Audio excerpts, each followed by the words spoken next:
شہر میں بہت تیز ہوا تھی، لیکن فضا پر ایک عجیب سی خاموشی چھائی ہوئی تھی، جیسے کسی بڑی تبدیلی کا لمحہ قریب ہو۔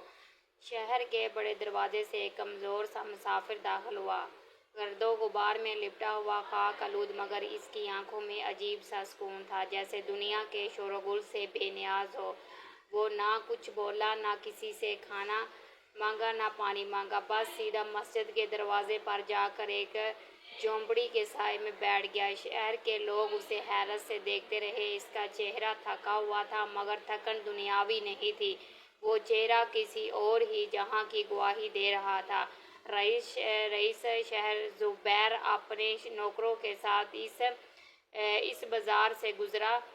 اس کا لباس شاہی سواری، قیمتی لہجہ غرور سے لبریز تھا۔ جیسے ہی اس کی نظر فقیر پر پڑی، اس نے ناک چڑھائی اور منہ پھیر لیا، جیسے کسی گندگی سے بچ رہا ہو۔ شہر کی عوام نے بھی اسے پہلے ترس بھری نظر سے دیکھا، پھر بے نیازی سے دیکھا۔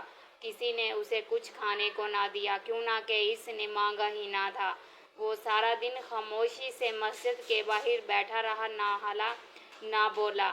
اس کی آنکھیں بند تھیں، جیسے کسی اور ہی دنیا سے وہ رابطے میں ہو۔ شام ہوئی، اذان کی صدا بلند ہوئی، لوگ نماز کے لیے مسجد میں داخل ہونے لگے تو فقیر نے دھیرے سے آنکھیں کھولی، مسجد کی طرف دیکھا، مگر داخل نہ ہوا، صرف آسمان کی طرف دیکھ کر مسکراتا رہا اور سر جھکا لیا۔ مگر امام مسجد نماز کے بعد باہر آیا، فقیر کو دیکھا تو دل میں ایک عجیب سی کیفیت جاگ اٹھی۔ اس نے فقیر کا ہاتھ تھاما، کھانے کی پیشکش کی، مگر فقیر خاموش رہا، نہ کچھ کہا اور نہ کچھ کھایا، صرف مسکرایا اور سر جھکا لیا۔ اگلے دن شہر کے چوک پر اعلان ہوا کہ رئیس زبیر حسب روایت غریبوں کو خیرات دے گا۔ لوگ قطار میں لگے، مگر وہی فقیر مسجد کے دروازے پر خاموش بیٹھا رہا، نہ خیرات لی، نہ نظریں اٹھائی۔ رئیس کو اس کی موجودگی کھٹکنے لگی۔ اس نے نوکروں سے کہا، اس فقیر کو یہاں سے ہٹا دو۔ جب خادم فقیر کے قریب پہنچے تو اچانک ان کے قدم لڑکھڑا گئے۔ ان کی آنکھوں میں ایک روشنی سی چمکی، ایک جھلک جو دل کو چھو گئی۔ وہ فقیر بدستور خاموش بیٹھا رہا، جیسے کچھ ہوا ہی نہ ہو۔ شہر کے لوگ اب حیرت میں پڑ گئے۔ کئی لوگ اس کے پاس بیٹھ گئے، غور سے دیکھنے لگے۔ ان میں سے ایک نے کہا، یہ عام فقیر نہیں لگتا، اس کے چہرے پر اللہ کا نور ہے۔ تیسرے دن رئیس زبیر خود اس کے پاس آیا، غصے میں بولا، اگر تو بھکاری ہے تو مانگ، ورنہ شہر سے نکال دیں گے۔ فقیر نے پہلی بار آنکھیں اٹھا کر رئیس کو دیکھا۔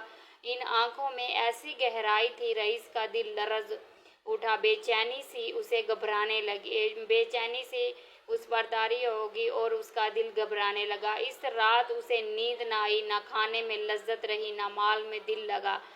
فقیر کی وہ خاموش نگاہیں اس کے دل میں ایک ایسا آئینہ دکھا گئی جو اس نے کبھی نہ دیکھا تھا۔ صبح ہوتے ہی رئیس امام مسجد کے پاس گیا اور فقیر کے بارے میں پوچھا۔ امام نے کہا، وہ اس دنیا کا مسافر نہیں لگتا، اس کی خاموشی کسی راز کی طرف اشارہ کرتی ہے۔ رئیس نے کہا، میں اسے اپنے محل بلانا چاہتا ہوں، مگر خاموش رہا۔ اسی رات رئیس کو خواب میں وہی فقیر نظر آیا۔ فقیر نے آسمان کی طرف اشارہ کیا اور ایک سوکھا اجڑا باغ دکھایا۔ رئیس نے پوچھا، یہ کیا ہے؟ فقیر کی آواز آئی، یہ تیرا دل ہے جو دولت سے بھرا ہے مگر اندر سے خالی ہے۔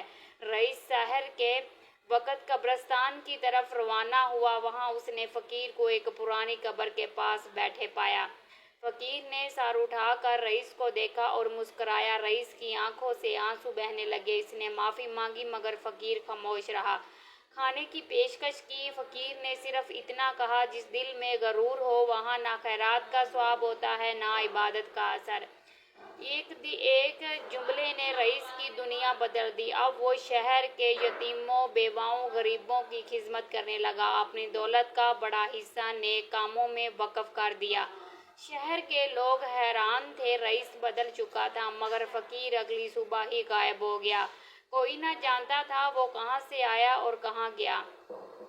بعض کہتے تھے وہ اللہ کا ولی تھا، کچھ کہتے وہ فرشتہ تھا، مگر سب کے دلوں میں وہ بس چکا تھا۔ رئیس نے اپنی باقی زندگی سادگی اور خدمت گزاری میں گزاری۔ ہر جمعے کو وہ قبرستان جاتا، اسی پرانی قبر کے پاس بیٹھ کر روتا جہاں اس نے فقیر کو پہلی بار دیکھا تھا۔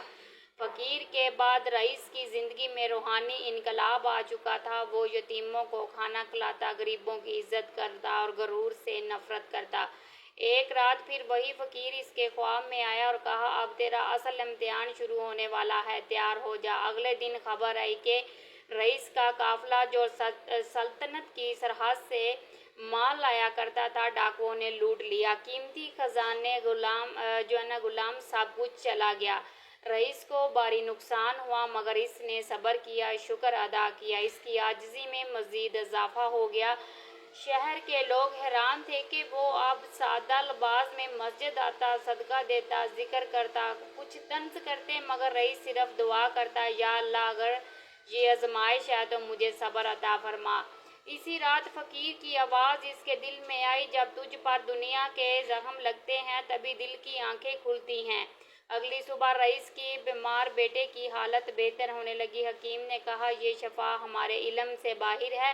رئیس کی آنکھوں سے شکر کے آنسو بہنے لگے۔ کچھ دن بعد ایک اجنبی شہر میں داخل ہوا، سادہ لباس، ہاتھ میں لکڑی، چہرے پر نقاب۔ وہ سیدھا رئیس کے محل کے دروازے پر آیا اور کہا، میں وہی ہوں جسے تو نے کبھی فقیر سمجھا تھا، اب آیا ہوں تیرا ظرف تولنے۔ رئیس دوڑتا ہوا آیا اور اجنبی کے قدموں میں گر پڑا۔ اجنبی نے ہاتھ اٹھا کر دعا دی، کہا، تو صبر کے درجے پر پہنچ چکا ہے، مگر ایک اور دروازہ کھلا ہے، چاہے تو میں تجھے وہ دروازہ دکھا سکتا ہوں۔ دنیا سے چھپے ہیں۔ رئیس نے عاجزی سے کہا، میں دنیا کے ہر راز سے بڑھ کر اللہ کی رضا چاہتا ہوں۔ اجنبی اسے قبرستان لے گیا، ایک قبر دکھائی، کہا، یہ ان کی قبریں ہیں جنہیں دنیا نے نہ پہچانا مگر آسمان جانتا ہے۔ رئیس کی آنکھوں سے آنسو بہنے لگے۔ اجنبی نے اس کے کان میں کچھ پھونکا اور کہا، اب تیرا دل نور سے بھر چکا ہے، مگر یاد رکھ، غرور کبھی بھی واپس آ سکتا ہے۔ اگر آیا تو سب کچھ چھن جائے گا۔ اگلے دن اجنبی غائب ہو گیا۔ شہر میں چرچا تھی، وہ کون تھا؟ رئیس نے اپنی دولت وقف کر دی، تنہائی اختیار کر لی، خود کو اللہ کی راہ میں وقف کر دیا۔ کچھ دن بعد جب لوگ اس کی قبر پر گئے تو وہاں ایک تختی پر لکھا تھا، جیسے تم نے فقیر سمجھا وہی اصل میں سب سے امیر تھا۔ کہانی ختم ہوئی مگر سبق باقی رہ گیا۔ غرور، دولت، طاقت سب فانی ہے، مگر عاجزی، خدمت، اخلاق ہمیشہ زندہ رہتے ہیں۔ ویور، یہ تھی آج کی ہماری انفارمیٹنگ ویڈیو۔ آپ کو کیسی لگی؟ کمنٹ سیکشن میں اپنی رائے کا اظہار ضرور کیجیے گا۔ تو آپ رکھیے اپنا بہت سارا خیال۔ اللہ آپ کا حامی و ناصر ہو۔ اوکے جی، ملتے ہیں نیکسٹ بہترین ویڈیو کے ساتھ۔